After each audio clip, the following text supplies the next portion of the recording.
आज हम आपको इसमें एक्सप्लेन करेंगे वेव नेचर और डुअल नेचर। आप लोगों ने ज़रूर अक्सर नाम सुने होंगे, इसमें डी ब्रोगलीज वेव लेंथ का भी जो है ना हम लोग एक्सप्लेनेशन करेंगे। सबसे पहले हम लोग शुरुआत करते हैं बहुत सिंपल से। लाइट आखिर में है क्या वो वेव थी या पार्टिकल? एक बहुत अहम सवाल है हमारे लिए कि इसी चीज़ की एक बहुत ज़्यादा इंपॉर्टेंस है यहाँ पे। अब सबसे पहले हम लोगों ने ध्यान में रखना है कि लाइट को जो है एज अ पार्टिकल कब ट्रीट किया जाने लगा। तो ये शुरू होता है न्यूटन से। न्यूटन ने कहा था कि लाइट जो है ना एज अ पार्टिकल बिहेव करती है। एज अ पार्टिकल का मतलब है कि इसके अंदर जो है ना पैकेट्स ऑफ एनर्जीज होती हैं और ये पैकेट्स ऑफ एनर्जी के थ्रू एनर्जी ट्रांसफ़र करता है। अब यहाँ पे एक चीज़ आपने ध्यान में रखनी, जब किसी भी चीज़ को पार्टिकल कहते हैं ना, उसके अंदर जो वेव की नेचर, मिसाल के तौर पे रिफ्लेक्शन, रिफ्रैक्शन, वो नहीं इस्तेमाल होती। रिफ्लेक्शन, रिफ्रैक्शन यानी ये वो फीचर जिसके मतलब हम कहते हैं कि नहीं, एक पार्टिकल जो है ना यानी नहीं सेटिस्फाई करता, क्योंकि पार्टिकल ये सारी जो है वेव के फीचर्स हैं। फिर कुछ एक्सपेरिमेंट्स हुए लाइट पे, इनमें कई सारे पॉपुलर एक्सपेरिमेंट्स थे, जैसे यंग्स डबल स्लिट लॉ। मैं इन एक्सपेरिमेंट्स तफसील में नहीं जाऊँगा, बस आप लोगों को एक चीज़ याद रखनी कि ये कुछ एक्सपेरिमेंट्स ऐसे थे जिसने साबित किया कि जब लाइट को यूज़ किया गया तो उसने एज अ वेव जो है बिहेव किया। ह्यूगन्स प्रिंसिपल और कई सारे पॉपुलर लॉज थे। फिर ये बात साबित हुई कि नहीं, लाइट जो है ना एज अ वेव बिहेव करती है, क्योंकि वो इन तमाम एक्सपेरिमेंट्स को प्रूव करती है यहाँ पे। अब यहाँ पे फिर एक इंटरेस्टिंग एंट्री है मैक्सवेल की।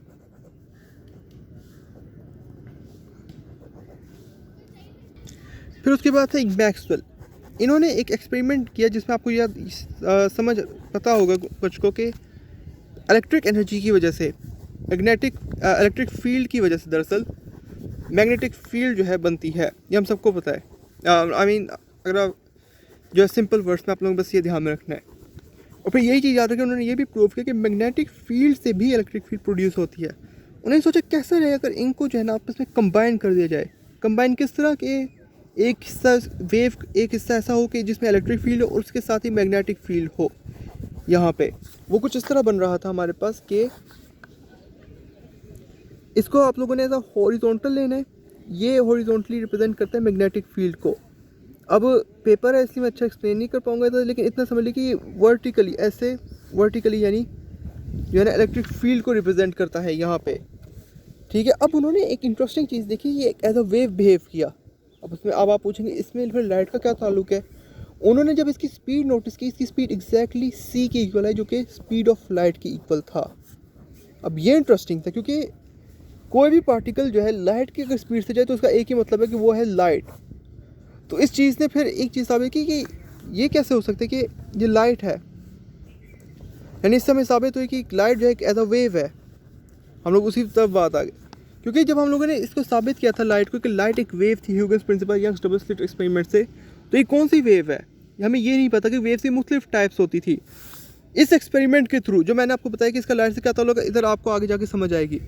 इस एक्सपेरिमेंट से ये चीज़ साबित हुई कि लाइट एक वेव है, इलेक्ट्रोमैग्नेटिक। तो और ज़्यादा स्पेसिफिक हो गया कि लाइट जो है एक वेव ही है। हमें ये भी पता चल गया कि लाइट का भाई किस टाइप की वेव है। फिर एक अच्छा सवाल आता है पार्टिकल्स। आगे पार्टिकल्स की बात कहाँ से फिर आई कि लाइट एज अ पार्टिकल्स है, क्योंकि और उसमें और भी कई सारे एक्सपेरिमेंट्स में लाइट इस्तेमाल हुआ। Compton effect, black body radiation, कई पॉपुलर इफेक्ट्स आपको भी पता होंगे। और इनमें एक था फोटो इलेक्ट्रिक इफेक्ट। अब इन एक्सपेरिमेंट्स ने एक चीज़ ज़रूर साबित हुई कि लाइट ने बिहेव किया, लाइट ने एक्ट किया, लेकिन वो जो रिजल्ट्स थे ना, जब हमने उनको वेव थ्योरी के थ्रू एक्सप्लेन किया, यानी वेव थ्योरी, वो कम्प्लीटली जो थी ना इसके अंदर फेल हो गई। इसका मतलब है कि वेव थ्योरी के थ्रू हम लाइट को नहीं एक्सप्लेन कर पा रहे थे, लेकिन लाइट जो थी इन रिजल्ट्स को प्रोड्यूस कर रही थी। लाइट इफेक्ट्स कर रहा था, रिजल्ट्स प्रोड्यूस कर रहा था, और ये उसी वक्त पॉसिबल था जब light as a particle behave करे। तो हम लोग उधर से ही वापस आगे जैसे शुरू की थी कि न्यूटन ने यानी कहा था कि light as a particle behave करता था, लेकिन एक्सपेरिमेंट्स की वजह से हमें लगा कि नहीं, लाइट जो है वेव है। तो फिर अब क्या करें, क्या वो पार्टिकल है या वेव है?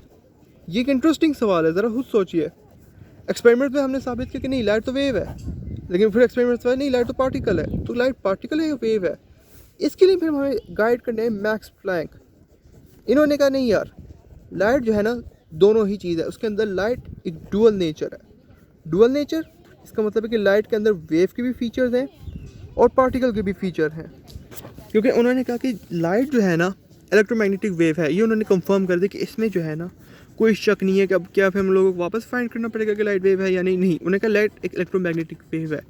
अब वेव के अंदर एक इंटरेस्टिंग चीज़ आप सबको पता हो कि एनर्जी ट्रांसफ़र होना, यही वजह था आप सवाल करते हैं कि क्यों वेव थ्योरी नाकाम है, क्योंकि वेव थ्योरी के अंदर जो एनर्जी ट्रांसफ़र करने का तरीका था वो उसको एक्सप्लेन नहीं कर पा रहा था उस रिजल्ट्स के थ्रू कि जो कॉम्पटन इफेक्ट ने कहा था, क्योंकि कॉम्पटन इफेक्ट और photo electric black body in सब के अंदर जो था ना एनर्जी ट्रांसफ़र हुई थी लाइट की। लेकिन अगर हम उस एनर्जी को एज अ वेव के तौर पे कहते, वो फेल था यहाँ पे। फिर क्योंकि ये उसी वक्त पॉसिबल है इस एक्सपेरिमेंट को सही साबित करना कि लाइट की जो एनर्जी ट्रांसफर की, अगर लाइट को एक एज अ पार्टिकल के तौर पे ले, एनर्जी को यानी एज अ पार्टिकल, तो उन्होंने यही बात की मैक्स प्लैंक ने कि लाइट की जब एनर्जी के साथ हम सवाल करेंगे, एनर्जी के साथ हम रिजल्ट एक्सपेरिमेंट्स करेंगे, तो लाइट एज अ पार्टिकल, क्योंकि एनर्जी उसके अंदर जो होते हैं ना वो स्मॉल पैकेट्स के अंदर होते हैं, या इसको क्वांटा भी हम लोगों ने सुना होगा यहाँ पे। तो इससे फिर एक मेन चीज़ हमारे पास क्लियर हो गई कि लाइट होगी एक इलेक्ट्रोमैग्नेटिक वेव, जब हम उसकी एनर्जी के साथ डील करेंगे, एज अ पार्टिकल बिहेव करेंगे उसके अंदर, यानी स्मॉल पैकेट्स ऑफ एनर्जी, जैसे क्वांटा का भी हम लोग नाम देते हैं। तो चले इधर तक तो हमारे पास क्लियर हो गया कि लाइट जो ड्यूअल नेचर की मालिक है।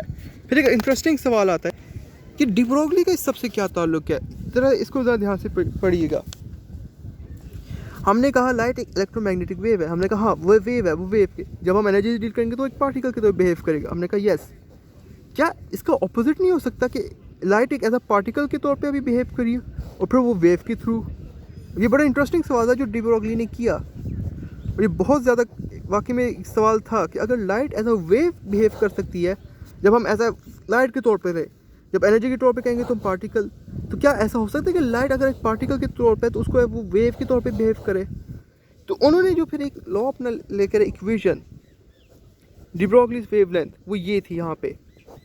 ये बहुत कमाल की इक्वेशन थी, अभी हम आपको एक्सप्लेन करते हैं। आपके पास जो है ये प्लैंक्स कांस्टेंट है, ये डी ब्रोगलीज वेवलेंथ है, प्लैंक्स कांस्टेंट, और वेवलेंथ डी ब्रोगलीज, और ये है आपके पास मोमेंटम, और मोमेंटम हमें पता है कि इक्वल होता है mv के। तो बेसिकली ये फॉर्मूला इस तरह भी लिखा जा सकता है।